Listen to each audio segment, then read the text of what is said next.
Good morning, everyone.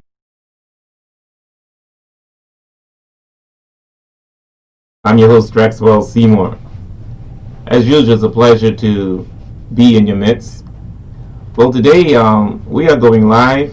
We are live on YouTube, RTC FM, and we're also live on Facebook, RTC Station. So this is the first time that we are going live, and hopefully every Tuesday we will be live on these other mediums. Unless there is a House of Parliament, meeting, I will not have the show. That's how it is. If there's a show, if there's a House of Parliament on Tuesdays, financially speaking, will not air. And so that's how. So not every Tuesday, but as long as we have a show, we'll be aired. So others can see it. Those who do not have access to the radio. But I hope you have a wonderful week. It's already almost the end of July, and we give God thanks for bringing us this far, despite the pandemic that we faced throughout this country and throughout the world. Well, today our show is for an hour. Today we have a special guest in our house, the Honorable Washington Misick, who's the leader of the opposition. I think this will probably be his third time on the show. And so, Honorable Misick, it's a pleasure to have you on our show. And I know this was a last minute request, but I appreciate you agreeing to come on the show. Thank you very much. Yeah, thanks, Drex. Can I take this off? I mean, yes, you can take the mask off. Limiting here. Yes. We'll run that risk for an hour, right? No, it's always a pleasure, and I really appreciate you inviting me to the show. And I look forward to spending the next hour with you and with the people of the Turks and Caicos Islands. And so I will start by saying good morning to Turks and Caicos Islands and wishing you a very pleasant Tuesday and a good day and a good week. And let us start. Great. Again, for those who just tune in, you're listening to Financially Speaking. This is a radio show that has been on air now for the past 7 years. Unbelievably, 7 years. And today we are taking it to a different level. And I'm grateful to Radio Turks and Caicos for allowing me to host this show. So thank you to all of the management and staff of Radio Turks and Caicos. Now, Honorable Misick, you did a press conference yesterday. And based on what I viewed, it is your opinion that, we should delay the opening of the borders for now. You don't think that we're ready. Could you elaborate on that some more? Because I have a different opinion, but could you elaborate on that some more for us, please? Okay, I think what I said was I was ambivalent about opening. What I said was I thought we missed an opportunity several weeks ago when the extension was given to the opening the island. I think that was a good time. Then we probably should have done a lockdown similar to the very first lockdown. What I pointed out in my press statement was that this is a country that is perhaps the most tourism dependent island in the world, and therefore the tendency to look at Bermuda and the Cayman Islands and some of the other overseas territories and other countries are not comparing likes with likes, because they have the main component of their economy is not tourism, so they can afford to extend those openings.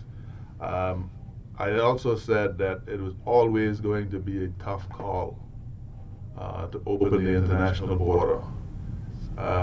What I did make very clear that I was not convinced that what I saw at the international airport, that we were ready from the point of view of the we were prepared. There's a difference. I think from an economic point of view, household incomes have decreased. There are a lot of people who are suffering. The hospitality sector is keen to get some momentum back, and I did say that I spoke to a number of stakeholders. It include hospitality workers. It includes hospitality people, some of the main players in the hospitality sector. It includes senior public servants. And it includes a cross-section of stakeholders. So there is a mixed view. And that's why I said I was ambivalent about it. I didn't think delaying for a couple of weeks would make a lot of difference. Mm-hmm. And the reason I gave for that is that I don't think when you balance the health issue against the economic impact by opening now would have, I didn't think that there would be a sufficient, a significant positive impact on the economy for if we want to delay for a week or two. But I reiterate now, as I said then, that I'm very ambivalent about it, because I think to some extent you're damned if you do and you're damned if you don't. If it was my call, I would have focused more on the preparation and the things at the air terminal. Focus on things like providing, doing some retrofits for crowd control, or both incoming and exiting the airport terminal. I think that, to me, that is an opportunity that we missed. Right? And what I did say again is that I think the handling of the stimulus package, both in terms of process and the sufficiency in terms of the amount that was allocated, and the process, how it was handled, how it was allocated, was an issue for me at the very beginning, and it continues to be an issue. And to some extent, that has put more pressure on the government, because there's a need to compensate, because the people hurting and need to go back to work. Right? Whereas if the stimulus package was more comprehensive and more long-lasting, maybe that pressure wouldn't be as much as it is. Right. But it is not lost on me that this is a tourism-dependent destination, and we cannot parrot or follow necessarily what's happening in other places that are not so dependent on tourism. But it does go with a caution, with a serious warning, right, that every social measure that needs to be taken ought to be taken, and every health measure need to be taken ought to be taken. So I am still not convinced that everything was done to properly prepare us to open, right? But ideally, we cannot continue to be closed for much longer. That is my position. Thank you, Honorable Misick. Now, for me personally, I don't have a problem with the opening, and in fact, I believe we should have opened from June. That's my personal point of view, because I know the struggles that we all are facing, and it's not just tourism. Everyone is impacted because the economy is closed to international borders, and I know a lot of people are concerned about the virus being spread rapidly. They're looking at the Bahamas, where the Bahamas now has closed its borders to the U.S. And if we look at the Bahamas story, though, we will see that a lot of those cases were really from the Bahamians rather than the visitors. My concern with me with the opening that I believe should happen is that we should test persons when they arrive. That's because I know the main concern is this virus being spread. Because at the moment you have to be 5 days in order for people to enter the country. They must have a test that's taken within 5 days prior to traveling to the Turks and Caicos Islands. And of course, we know anything can happen in 5 days. And so that's a concern for me. If we could, assure the public that, we could test people when they arrive, I think that will create more satisfaction because when they arrive, we'll know whether they're positive or whether they're negative. And if they're positive, we know what to do with them, quarantine them, or send them back. I mean, that's an issue for us because we face that risk. But our country right now is struggling, as I mentioned earlier. I believe the government only has about $100 million in reserve when they closed in March, on March 24th or 28th. And we're now in July, that's 4 months now. And perhaps that reserve is already used up. And we have nothing else right now. I don't hear the government saying anything about getting a loan. And I know it's a risk that we are taking. But the good thing is that, as the Minister of Health, Minister of Tourism mentioned on Monday, is that the good thing about beaches not opening up is that they will not have a lot of traffic coming in, and so they could use this opportunity to see the little holes that may exist. So that is my main concern, and I understand your concern as well. We had a lot of time from March until July to prepare the country for opening, and at some point we need to open the country. No, I totally agree with you. Now, I understand that there were some $140 million in unencumbered cash available to the government at the end of March. Uh, Obviously, there was significantly more cash available, but that cash was probably encumbered from the point of view that there were contracts signed and other commitments made that would mean that those funds would not necessarily be readily available to be drawn down on. You remember my position was that given the need to focus on life and livelihood, that the government should hold back on certain capital projects that create huge leakages in the economy because the money goes out to buy material and even in some cases labor and all of this stuff, and so it's not circulating in the economy. It was my argument that from the stimulus package point of view, more should have been available because that would have an impact on people's ability to live, and that there could have been some kind of the arrangement with the private sector. In my view, was not optimal in that I don't know that it contributed to the extent that it could have in support of livelihood, meaning the ability for these businesses to have maybe kept some of their staff. Okay. Having said that, the government burn rate, by that I mean the demand for cash on a monthly basis is somewhere between $18 and $20 million a month.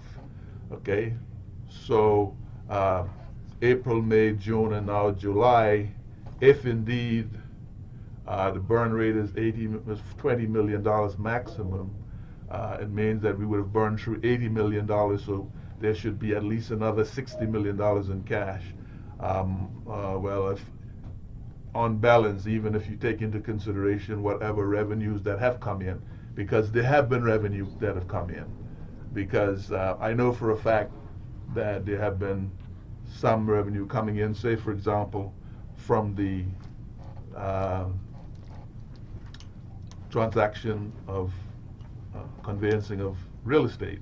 There's been significant revenue coming in, and that's why I was critical of them providing a concession for this at this time, because these were deals that had already been inked and people were already committed to them, and they would have had to pay their tax. So large amount of that was not collected or went out the window because of that, what I call a poor decision. Okay, so the government, in my view, still have significant amount of cash to tidy them through, even if you will look at the level of construction that continues to go on these islands, right? Turks and Caicos is, from an economic point of view, even during this time, is not nearly, I don't know what's happening in some other jurisdiction, but the level of activity, productive activity, is not bad, and I think the economy will recover fairly quickly, but it does require strong strategic management for that to happen, right? What is the case, and has been the case, and will be the case for quite a while until there's some social engineering, is that a lot of the local people in this does not feel the impact of what has been happening with the economy. Even before the stimulus, even before COVID-19, right? And that is why so many people are hurting, even those people who had jobs are living to hand them out, and then there are a lot of people who didn't have jobs, who technically should have had them. But let me say that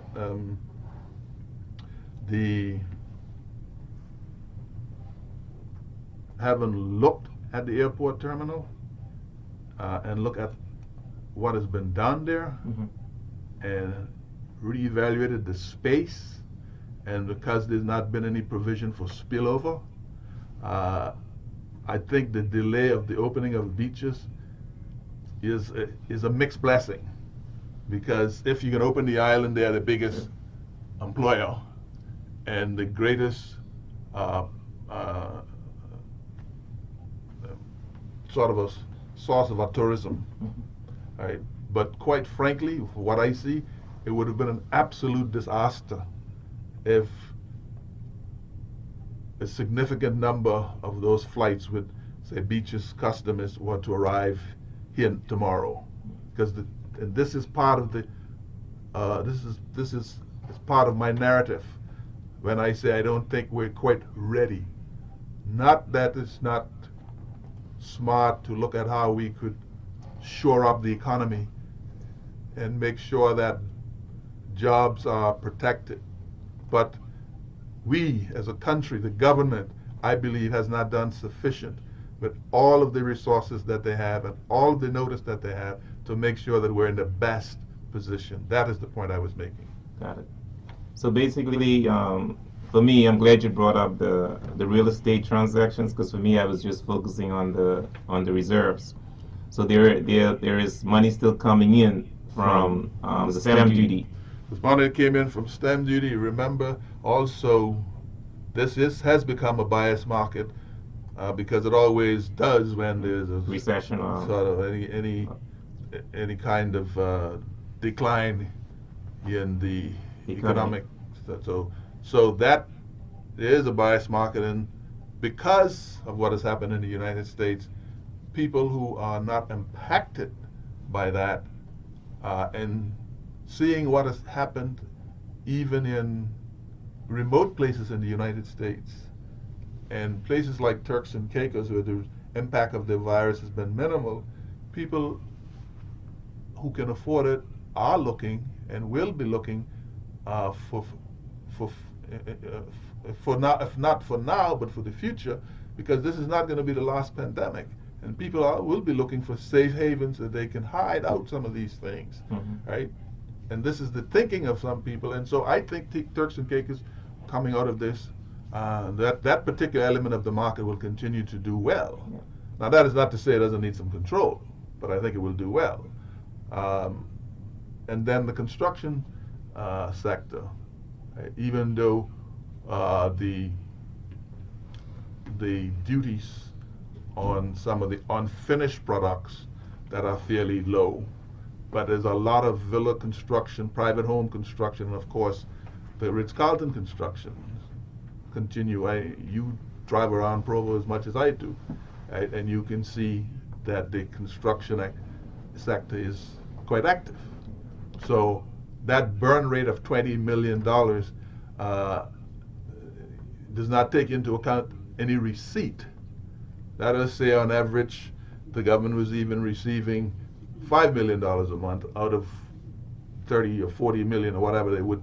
That would reduce the burning through of that cash by, say, 5 million. So it will now be 15 million would be the net result. So there is cash, right? And if we were to had to extend for a short period of time, we have the ability to do so. And as you say, our credit rating is still good, so we have the ability to go to the capital markets. And I don't think it should be our first choice under normal circumstances, because again, as a tourism-dependent destination, and the only source of our major source of revenue, we want to be very careful how we burn through money. But at the end of the day, it is about life and about livelihood, and it is about how we strategically manage things, right? If you just sit and do nothing, then obviously it's just going to be burning through, and that will be the end of it. And I see your point also about the delay in the capital expenditure. I see your point about that, and that's primarily, I believe, is because of the tight cash flow that we have. Because I believe the budget, the revenue the government had expected, I think, is like 260 million, I think. And the expenditure is 302 million, something like that. Yeah, I don't have the numbers off the top of my head, but what I can tell you is that it was the revenue projection for this period, given what was on the horizon, and I said it in the House, was over-optimistic and totally unrealistic, right? And at some stage, I was expecting by now that there would be a notice of a meeting of the House to deal with a subsidiary, a new budget or a subsidiary appropriation bill. The Premier hinted to that, I think it was the last meeting, but to this date, we haven't actually had a notice of a meeting to consider supplementary appropriation. I believe when that comes up, you will see a complete recasting of the budget rather than a supplementary appropriation, because I think that's what it will take. Got it. And so these are very critical times, even though we see, construction going on in private villas. We see land sales taking place. We had a guest here the other day, and I don't know where he got his numbers from, but he said it was millions of dollars in real estate that took place since March.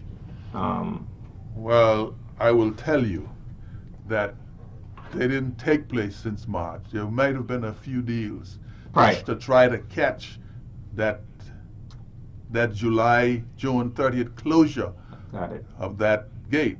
But I can tell you, because I work in that industry, there were a significant number of transactions that were on the book. Contracts were signed, and people were committed to paying their stamp duty, because these are people who are buying multi-million-dollar villas. I'm talking about anything from around $3 million up to $20 million. And these are people who they will tell you that they're recession-proof, right? And they would have had no problem. But I believe it was the Premier and the government was badly advised by special interests in that industry, right? I went out against it, right? And there are people in that industry who didn't appreciate it, and who uh, some of them said some very harsh words to me. There was someone who told me that I seem to have a problem with rich people, right? Uh, I don't have a problem with rich people. I have a problem with the government subsidizing rich people on the backs of citizens of the Turks and Caicos Islands. That is my problem. I celebrate people who do well and are well, but it shouldn't be at the expense of someone else, particularly if someone from outside who doesn't need the help anyway, and who has never asked for it, and the benefit of that concession goes back, never comes to the territory, right? So that's my issue. I mean, I agree with you. I believe that the reduction in the stamp duty should have been done later on. We should have waited to see how things are going. Exactly.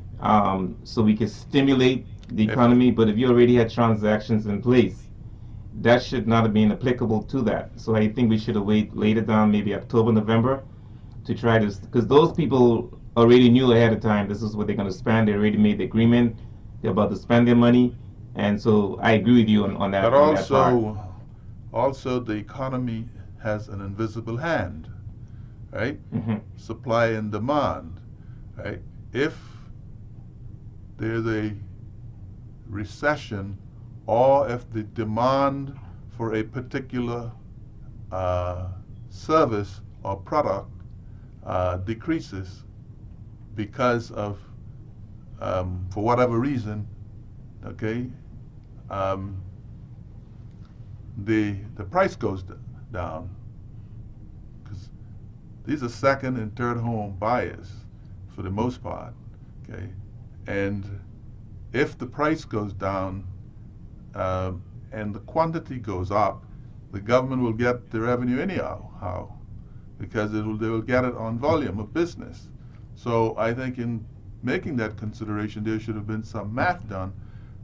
Like you say, if we're going to give a concession, it should be across the board, and we should give those concessions as part of a strategic review of the for stimulating the economy past COVID,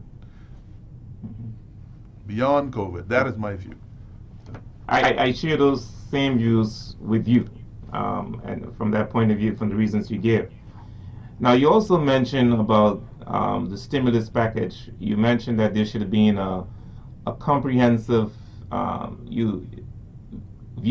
comprehensive, what word I'm looking for. Anyway, you didn't like the process, the way it was done, and you felt it should be more comprehensive.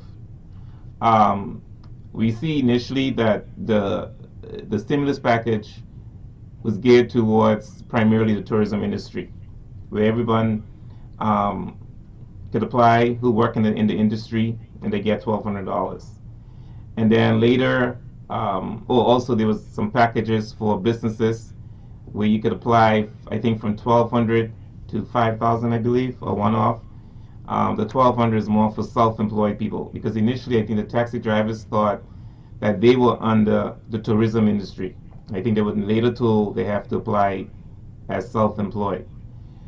I know it's already been done, and I think the government has stated that they're looking at another element of stimulus package that will be outside of the tourism industry.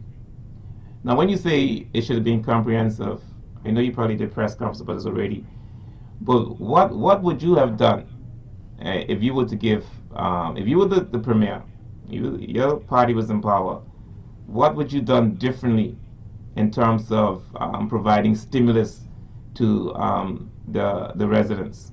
Okay. Well, first of all, the tourism sector is the driving sector, is employ the most people in the economy in these islands. It also have the highest content of foreign workers in the industry, in the economy, and the closure of the entire economy meant everybody had to share in the cost of the reduction of the economic activity. So I would have done a comprehensive review of who is impacted. There are some people who did not lose their jobs. They're essential services. There are people in the public service industry who have not lost their jobs.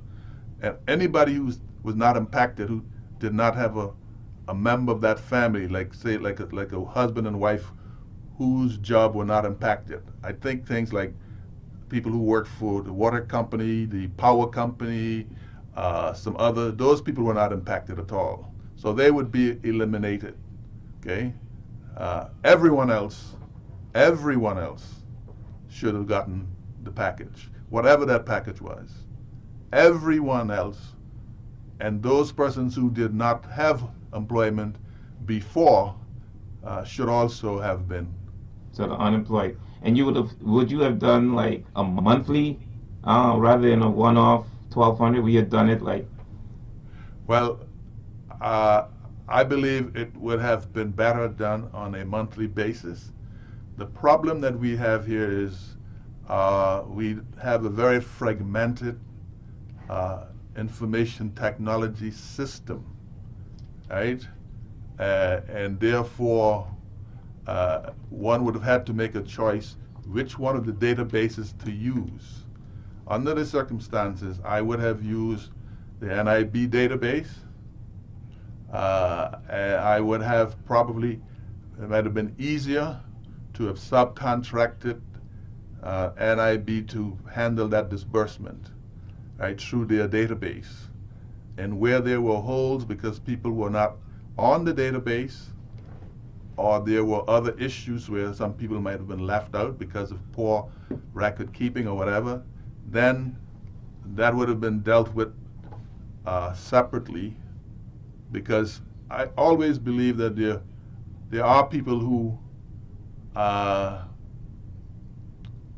some reason, are not counted. And whoever they are, we'd have to bring them into the process. And if it was on one of those systems, NIB database, it would have been easier, in my view, to put it on a monthly basis. Also, because of the situation, I believe getting places like NIB and NHIB and immigration, all these people to do the compliance work of another statutory body, to me, is absolutely wrong, right? I shouldn't have to suffer. If the government's given a stimulus, the fact that I did not pay an NIB has nothing to do with that. That's a compliance issue that should be dealt with separately. So cutting the taxi drivers out and small businesses on the basis that they were delinquent in the NIB or NHIP payment, I believe that was a mistake. It was wrong. That was a matter that should be dealt with differently, separately, through the established channels based on the legislation of those bodies. I don't think that was, in a time like this, you should penalize people. I think people ought to be responsible. Businesses, individuals have to be forward-looking and have a vision for their retirement. And they should know that they have to pay their way. And it is wrong to get a free ride on someone else's back or handle your business in such a way that you're unable to meet your obligations. Because those deductions are not your money. They're the government's money. But at the same token, when you have a crunch like this now, that should be set aside and dealt with, as I said, based on established legislation. And so that is one of the processes that I think was wrong. And that whole registration process was wrong. Now, there are people who think that the expatriate workers in the hospitality sector should not have gotten the package. I don't share that view personally, right? Because I think they are employees, they have contributed to the sector, they have the same issues that everyone had. What I can say, and what I believe, now that the borders will be open on Wednesday, I believe, given the fact that it's going to take us a while to ramp up, the government should look at whether they shouldn't facilitate persons who want to leave or who are no longer employed to get back to their place of residence. And then if they, when the economy revives, if it is necessary to re-employ them and bring them back, work with their employer to see whether those posts are still available. Remember, there is a repatriation contribution that is made every time you pay for a work permit, right? So I know that technically would put a cash flow strain on the government to foot that bill, but that is a commitment that the country made when they issue a work permit. And so I think in the short term, to ease the financial burden of the government of the country, and to kind of rejig the system, there should be a reset button somewhere where the government people are required to leave or are facilitated in leaving because there are people who I'm sure who would like to leave, and there are people who should. And that is not being harsh, because I think at the end of the day, this economy cannot survive without a certain component of expatriate workers. But right at the moment, in the next 3 to 4 months, or maybe even in the next 5 months or 6, I don't know how, I don't know that the carrying capacity of the economy has the carrying capacity to look after these people. Yeah, I share the view about the expatriate workers as well. I know it's not very popular. A lot of people do not think that they should have been given a package, but they live here. The country was closed, and so I believe they should have gotten something as well, because they are living here. Well, and you don't want to have any other social issues. Right, they are a part of the made contribution. And as a country, as a Christian country, we have to look at things in a balanced, godly way. We cannot say that we are a law-abiding Christian country and then treat people less than the way they ought to be treated. It's only equitable, right, that they should have been considered. But I think what a lot of people are upset about is it saying that they got paid first. They were preferred because of the significant content or portion, numbers in that industry, literally outnumbering the number of local persons. There people felt like the government was less concerned about the indigenous, so to speak, the local population, than the expatriates working in the hospitality sector. Yeah, my understanding was it was easier for the department to process the expatriate workers with their work permits than it was for us. Some of us submitted documents. We didn't have a valid passport, even though some of us submitted our what do you call it, status card, but we didn't have a valid passport, so that delayed the process as well. And so that caused a lot of friction between the locals and non-locals, because they felt it was unfair that they're getting paid before the locals get paid, which I can understand. I can understand that point. And I also think that a lot of the frustration was too that a lot of the hoteliers were also paying their employees about 50% already of their salary, and so people were frustrated that you're getting the 50% plus you're getting the 1,200, but some of us are not getting anything at all, and that some of us didn't get anything at all because we were not part of that criteria that that was set, and so we wouldn't get anything. And so I think that's something we need to look into, and going forward we need to. But do you think, if your party were to win the next election, do you think you would advise the National Insurance Board to consider looking at unemployment benefits? Is that something? Because other Caribbean countries, I know we compare our package to other countries. We say, oh, we give better packages, and that's because other countries really they had an unemployment benefit where they're paying their employees up to 50% depending on the legislation on a monthly basis for up to 13 weeks or even longer. We do not have any unemployment benefits. Is that something that you think that you would consider reviewing? Well, yeah, let me put it this way. The whole labor system, uh, one of the things I can tell you the Progressive National Party will do, we will make this island the most advanced technically, in terms of the most wired little country in the Caribbean.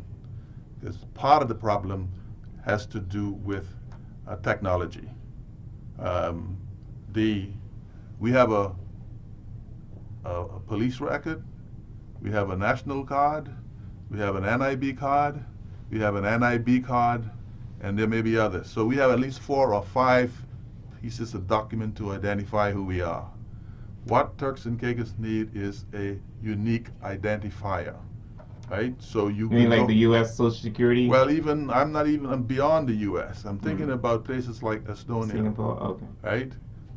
If you're in the country for more than 3 months, you automatically in the system. One right time, you go to one place. The minute you enter that system, you don't have to be presenting your ID every time. It is in the system. The system talks to you, right? So it would have been so much easier to disperse the stimulus package, right, through that kind of, and that's one of the first things we have to do. But then you also started something like that. Well, I mean, in the last administration, we discussed this. I think we went around it a long way because we're trying to establish which one of the agencies would be driving it. And as you know, there's always what I would call institutional jealousies. So we have to find a different approach. But that's what has to happen. Now, as it relates to a pension, not a pension, but a benefits, unemployment benefits. As you know, the NIB at the moment has a provision where if you if you're unable to work because of some job-related illness or some injury, whether it's on the job or not, the NIB will pay you 2/3 of your pay up to a certain period of time. After that, if you either qualify for invalidity because you're unable to go back to work, or you're no longer qualified to receive that. Right?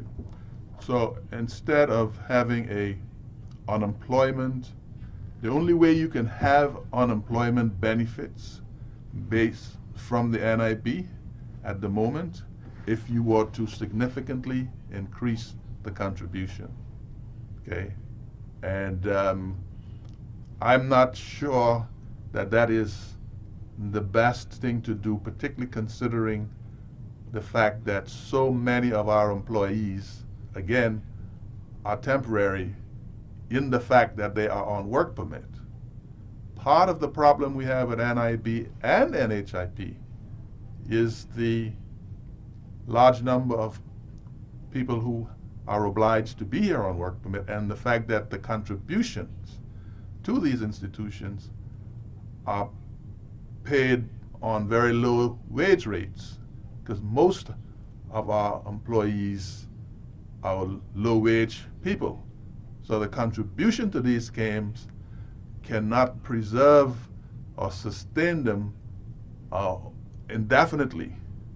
So that whole Social Security system, NIB, NHIP, all of that has to be revisited to see how it can be fixed so that it is sustainable. Right? We've got people in this country who are making $250,000 a year, but they're paying NHIP on $7,800, and they're paying NIB on $4,000. And then you've got people making a lot of money who are not paying their fair share. So true. the whole revenue system needs to be looked at so that it is balanced and fair. The two basic rules of taxation or revenue generation needs to be, first of all, it has to be progressive. It means persons who can afford, you pay according to what you can afford to pay, right? And it must be easy to collect. And the third one, clearly, I mean, there are more, but those are the two that I could tell you. So, yeah, we will have to look at NIB and NHIP. At this stage, I can't promise you that there will be a unemployment benefit. I believe everybody, whether you have a job or not, is entitled to a certain standard of living, right? Now, there has to always be a means test, because some people don't have a job because they don't want to work, right? And so one has to be careful how you incentivize laziness too, right? But people who are genuinely unemployed through no fault of their own, there has to be a system to catch them. There has to be a safety net, particularly for families. What that is, I can't tell you at the moment. But what I can tell you that the PNP is seriously looking at all of those things. Got it. I know when even and I agree with you about the persons making a lot of making a high salary. A lot of them, especially those that own their own business, they lack, self-employed, and they just pay the minimum, and so it's really not healthy for national health. It's not, or national insurance. It's not equitable. And so that's a big issue. And so a lot of the people who are making the low income, they're contributing more, really, than those who are making more. And that was not really the plan. But people are not being honest, and people opt to take the self-employed option where they pay, I think, a maximum $250, I believe. I can't remember. The numbers at that time. There's one thing I'd like to revisit with you, though. I don't know if you remember when the service charge issue came up. I made a proposal that what should happen, instead of paying all of it to the employee, some of it should be retained as a thrift fund for the benefit of employees. Now, I know that has just happened recently, but over time, if that is done, when you have a crisis like what we have now, those funds will be available to be used for emergency purposes, right? That was the position that I took. I thought maybe it was a good way to start a hospitality sector credit union, and with a compulsory deduction by using some of the service charge fee. In the Cayman Islands, people, I believe there's a system there where people actually have a deduction for their pension. I don't quite know how it worked, but I look at what they were able to do, permit persons to draw initially up to $10,000 from their pension provision, and then more later depending on the circumstances. I haven't personally investigated what that system is, but I think Turks and Caicos has the bones of a very good Social Security plan with the NHIP, because a lot of Caribbean countries still doesn't have that, and NIB. So I think we've got the bones to build upon, but there's a lot of work that has to be done to make sure it is first of all, everyone is paying their fair share and that it is sustainable. Well, you're listening to Financially Speaking. I'm your host, Drexwell. Now, I was almost up, but I really wanted to talk to Honorable Misick as well. I want to touch on the beach excess. We have a dilemma on our hands right now where we have a developer who owns, I'll recap it, 1.59 acres and allow him to build up to 78 to 79 units. Now, there's a beach excess 0.57 next to this development, which is near Villa Renaissance. And so the developer has requested to lease 0.22 of the 0.57, which will allow them to build an additional 11 rooms, 11 units, condos, because the law right now allows 50 units for every 1 acre. That's my understanding on Grace Bay.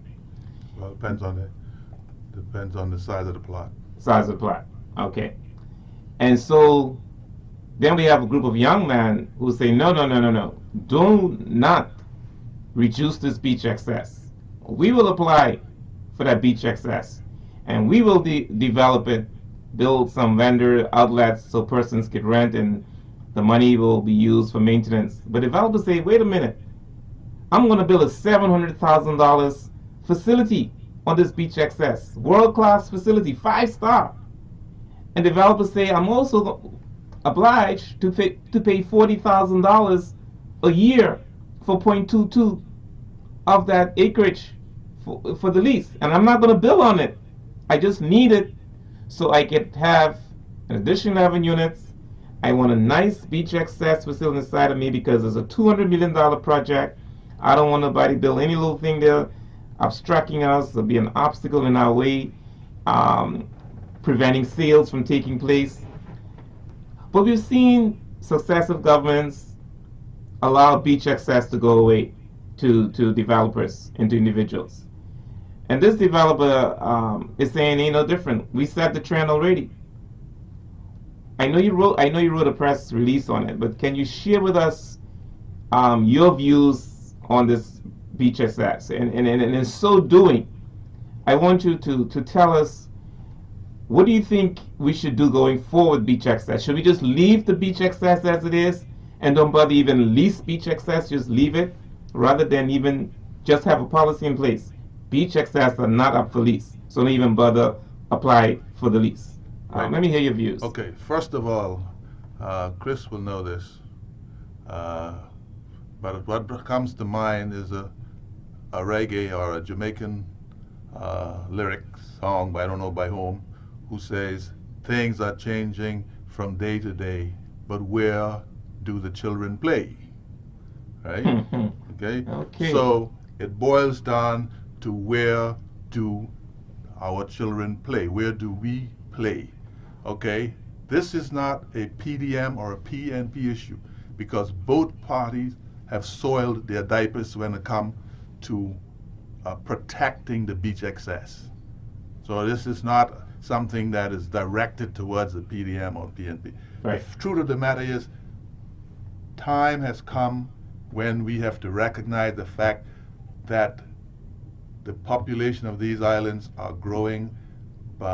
People need recreation. There's already not enough public space available for our young people to recreate themselves.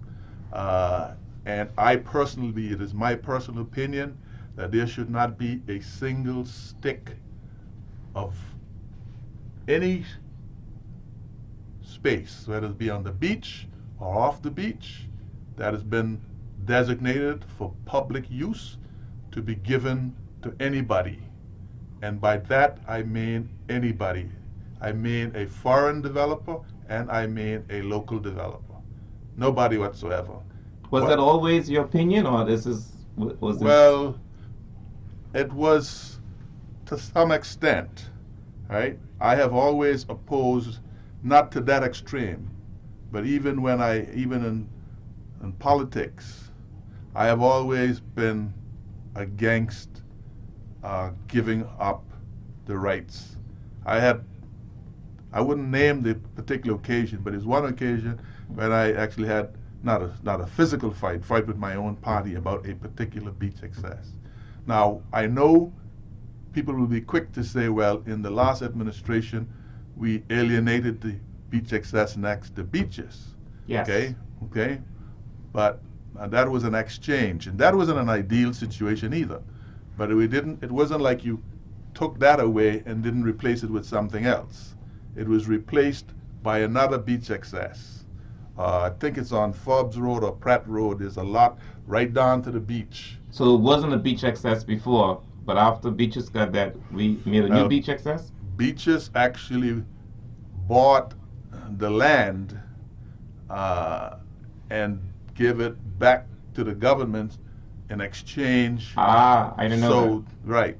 So that it created another beach access, right? So that is what happened there. So it wasn't a situation where you take one away, okay? But I believe beach accesses should be conveniently placed for the public. So I am not in favor of giving up any. I believe what we need is to have a proper system of parks, a proper parks management system to include beaches and green parks. And if the government want to, yes, if the government, certain facilities should be available in those accesses. If the government want to build them or provide a license to someone to operate it, I don't have a problem with that. I do have a problem with leasing the land to anybody else. Whether it's local or... Whether it's local or foreign. Okay? That is my position. I think it should be a license, an operating license. So if you want to, if you want to be able to keep the place clean, there should be an ironclad license. I don't think we should go further than that. Right. Okay, that is my position. Tourism in this country is done extremely well economically, but there's never been any attempt to measure the social cost, right? Because sustainable destinations have to benefit economically, to benefit socially and environmentally. We put so much emphasis on the economics of it, but we don't look around enough and see, is this benefiting our people? Are we setting aside monies to properly educate our children, or make sure that the job opportunities that are being created are going where they ought to go, or making sure the scholarships that we are giving are appropriate to the level of development of the islands, and there is a sort of a holistic connection, a team-up effort by every department of government to protect the environment, including planning, the ECR, tourism. All of these things have to be interconnected. It's time to look at government systemically, right? And it may be time to draw the line, take a deep breath, consolidate where we are, and then move forward. So it may be that COVID-19 for the Turks and Caicos Islands at the end of the day is not all bad, because when we emerge of this, you always have to look for the silver lining, right? So that is my position. And of course, I've been in politics a long time, so positions that I might have taken earlier might have had a lot to do with, not so much with vision, but expertise and knowledge and my whole concept of what the future ought to be, right? This is the benefit of being around as long as I have and seeing things happen, and because I can evaluate the mistakes, I can see what the impact has been of bad decision making. I am in a far better position as a person at my age and with my experience and my knowledge of the world to make proper judgment and to evaluate situations. And right now, we have to come up with a vision for these islands that's going to benefit the people of these islands. It's time for community tourism now. Well, I know our time is up, but I have to ask you this question. I know you say the country has money. We're getting money from real estate, of course, license fees and all that stuff. But if things do not, and you said the budget is optimistic. Yeah, I mean, as it is currently cast now, Right. I don't think we can achieve the revenue level that is currently Right. in the current budget. So would you recommend to the government to look in borrowing money at this time? Basically, I don't know enough about how they arrive at their forecasting, but I would say it would be smart for the government to start putting feelers out, talking to the right people, building up a contingency plan in case the money is needed. I certainly think it would do no harm in having a contingency plan, because in government as in business, you have to have you have to do scenario analysis. Right? Maybe maybe I would have three scenarios. Perhaps exceptionally good, a normal one, and a poor one. So I have three scenarios. I would run the numbers on to see what each one of these will end up doing. Right? Well, Honorable Misick, on behalf of Financially Speaking, I appreciate accepting the invitation yesterday to appear on our show. I'll give you closing remarks. I know RTC is telling me my time is up, but I would like to give you an opportunity to say closing remarks and thank you for this informative discussion. Thank you, Drax. It's always a pleasure talking to you on radio or not. And it's a great pleasure to be here to speak to the people of the Turks and Caicos Islands. I would just like to say to the people of these islands that the tremendous opportunities here. I think we need to make sure that we harness the natural attributes of these islands to the benefit of the people of these islands. And I would say that that's part of what I plan to do. I am focused on legacy, not acquiring things, and that would be my position. But finally, what I'd like to warn people and encourage them to stay positive, stay smart, be careful to follow established social protocols, wash your hands, stay away from crowds, wear your mask, look after yourself in terms of your nutrition, because the body needs to be strong and healthy in order to fight the virus. So hopefully all will go well, and we can all see each other on the other end of COVID-19.